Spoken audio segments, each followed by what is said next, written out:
नमस्कार, मी प्रदीप नणनकर. आपण पाहत आहात इंद्रधनुष.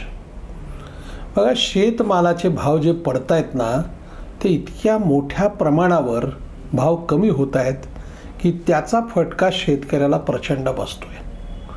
महाराष्ट्रात सर्वाधिक पिकणारं, ज्याचं यील्ड मोठं आहे आणि खरं म्हणजे आता देशातच ते मोठ्या प्रमाणावर पिकतंय गेल्या काही वर्षात, ते सोयाबीनचं पीक.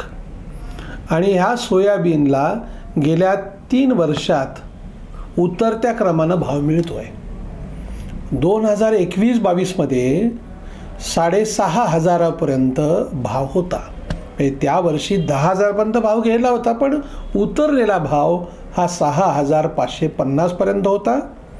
त्यानंतरच्या दुसऱ्या वर्षी म्हणजे 21-22 या वर्षामध्ये तो भाव पुन्हा झाला 4,535 रुपये वगैरे, सर्वात कमी भाव. त्यापेक्षा भाव अधिक होता. आता या वर्षी 2023-24चं वर्ष सुरू झालं आहे आणि बाजारपेठेमध्ये आता 4,300 रुपये असा सोयाबीनचा भाव आहे. सोयाबीनचा हमी भाव आहे 4,600 रुपये. हमी भावापेक्षा कमी भावाने सोयाबीन बाजारपेठेत विकलं जात आहे. आता बघा किती वाईट अवस्था आहे. जे मुख्य पीक जे आहे त्या पिकाचा हा भाव आहे. मोदींनी असं सांगितलं होतं, शेतकऱ्यांचं आम्ही उत्पन्न दुप्पट करू. सोयाबीनच्या काढणीच्या एका बॅगला, एका पिशवीला गतवर्षी म्हणजे 4,500 रुपये भाव होता. पुढच्या वर्षी कदाचित हा भाव 5,000 रुपये जाईल. म्हणजे एका पिशवीला जो मिळणारा भाव आहे ना, म्हणजे 1 क्विंटल भाव तर नुसतं काढणीला द्यावा लागतोय. पण त्याचा उत्पादनाचा खर्च जो आहे ना, जो आत्ता बाजारपेठेमध्ये जो भाव मिळतोय ना, तो भाव हा त्याच्यामध्ये उत्पादनाचा खर्चही निघत नाही, अशी अवस्था होती आहे. शेतकऱ्याचं उत्पन्न दुप्पट जाऊ द्यावं, जे मिळत होतं त्याच्या निम्म झालेलं आहे.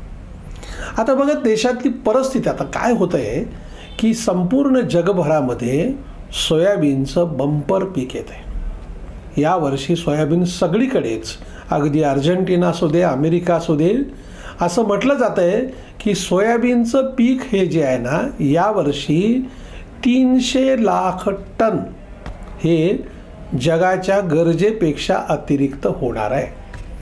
म्हणजे आपल्या देशाचं उत्पन्नच आहे 100 लाख टन सरासरी, आणि त्याच्यात तिप्पट शिल्लक राहणार आहे. जगात त्याच्यात तिप्पट शिल्लक राहणार आहे. जगात जे उत्पन्न होतं ना, त्याच्या आपण केवळ 3% आहोत. 3%चं उत्पन्न आपलं असतं सोयाबीनचं.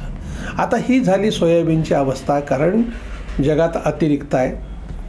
दुसरं आहे, आता अगदी 15 फेब्रुवारीपासून आपल्या देशामध्ये मोहरी बाजारपेठेमध्ये दाखल होईल.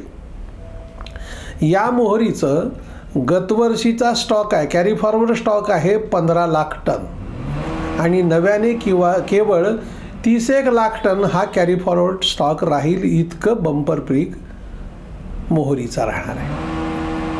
सूर्यफुलाचं उत्पादन आपल्या देशात जरी कमी असलं तरी जिथून आपण इम्पोर्ट करतो त्या रशियामध्ये आता प्रचंड प्रमाणामध्ये सूर्यफुलाचं पीक आहे. म्हणजे जगभर एकूण तेलबियाचं उत्पादन हे अतिरिक्त आहे. आणि आपल्या देशाची भूमिका ही गेल्या 2 वर्षापासून आयात शुल्क 0% आणि त्याच्यामुळे घरच्या म्हातारीचे काळ अशी अवस्था धोरणामुळे शेतकऱ्याची झालेली आहे. काहीच प्रॉब्लेम नाही. आफ्रिकेमधून आपल्या देशामध्ये सोयाबीन मागवलं जातं, त्याला नियमानुसार 0% कर द्यावा लागतो. आता सर्वांनाच 0% आहे, त्यामुळं आफ्रिकेमधून म्हणजे कुठलीही मंडळी व्हाया आफ्रिके माल भारतात पाठवतात. आता त्याची फार गरज नाही आहे, पण तिकडनं सोयाबीन पण येतं, तेल पण येतं, सगळ्यात पेंड पण येते, सोयाबीन, सगळे भाव पडलेले आहेत. आता सोयाबीन पेंडीचा जो भाव आहे ना, आपल्यापेक्षा $100 कमी हे विदेशात विकले जाते. म्हणजे 800 रुपयाचा फरक. आता 800 रुपयाचा जर फरक असेल तर परवडणार आहे कसं सांगा ना, कोण घेणार आहे?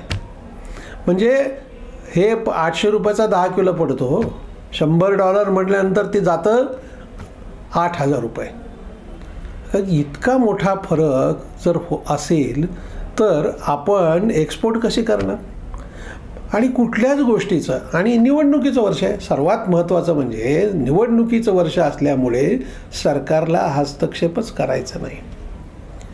म्हणजे तिकडे पंजाबच्या शेतकऱ्यांनी गव्हासाठी आंदोलन केलं की त्याचा 100% गहू घेतला जातो.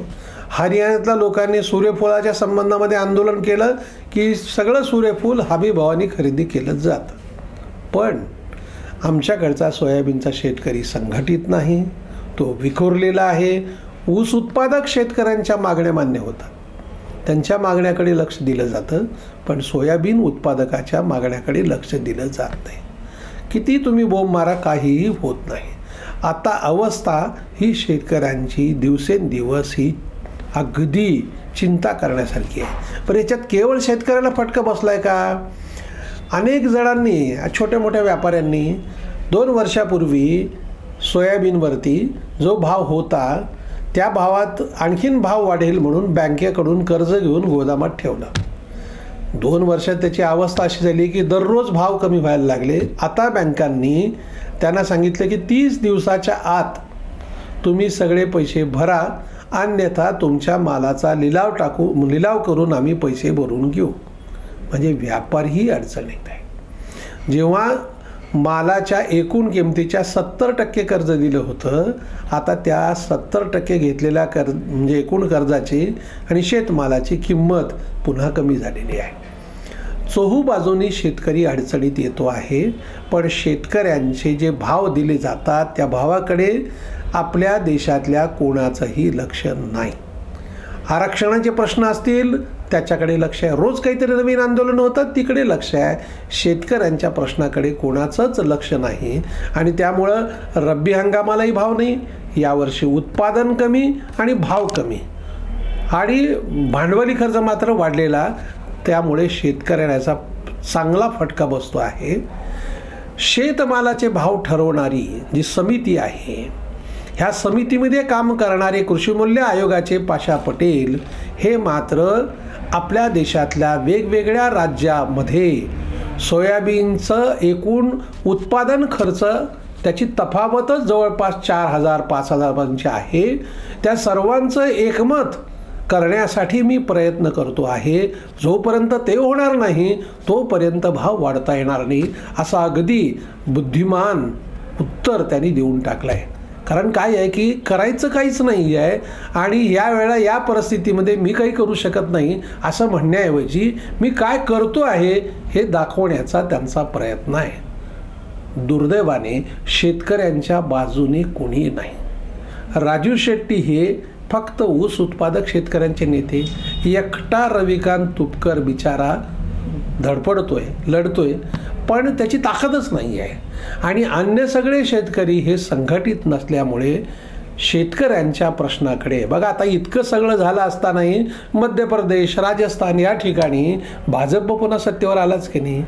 जर मग मध्य प्रदेशात, राजस्थानमध्ये भाजप सत्तेवर आला तर इथं फरक काय पडतो ना. सोयाबीनला भाव दिला नाही म्हणून काय आम्ही निवडणुकीत पराभूत होणार नाहीत याची खात्री असल्यामुळे ना केंद्र सरकार यामध्ये लक्ष घालतं ना राज्य सरकार लक्ष घालतं. शेतकऱ्याची दयनीय अवस्था झालेली आहे. धन्यवाद.